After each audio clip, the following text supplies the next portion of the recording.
আউযু বিল্লাহি মিনাশ শাইতানির রাজিম বিসমিল্লাহির রহমানির রহিম।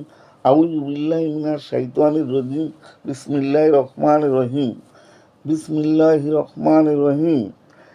হযরত আব্দুল্লাহ ইবনে ওমর রাদিয়াল্লাহু তাআলা আনহু হইতে বর্ণিত আছে, রাসূল সাল্লাল্লাহু আলাইহি ওয়াসাল্লাম বলেন, হযরত নূহ আলাইহিস সালাম তাহার পুত্রকে যে উপদেশ দিয়াছিলেন, আমি কি তোমাদের তাহা বলিব?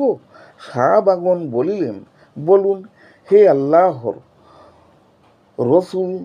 তিনি বলেন, হযরত নূহ আলাইহিস সালাম তাহার পুত্রকে উপদেশ দিয়াছিলেন, হে আমার পুত্র, তোমাকে দুটি কাজ করার আদেশ দিতেছি আর দুটি কাজ করিতে নিষেধ করিতেছি।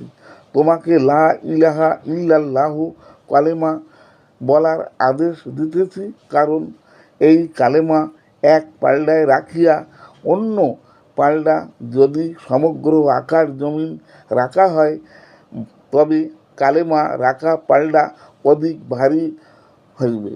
সেই পাল্লা বুঝিয়া যাইবে, যদি সমগ্র আকাশ জমিন একটি বৃত্তে তৈরি করা হয় এবং সেই বৃত্তের মধ্যে এই কালেমা রাখা হয়, তবে সকল বৃত্ত ভাঙিয়া এই কালেমা আল্লাহ তাআলার নিকট পৌঁছিয়া যাইবে। দ্বিতীয় কাজ হইল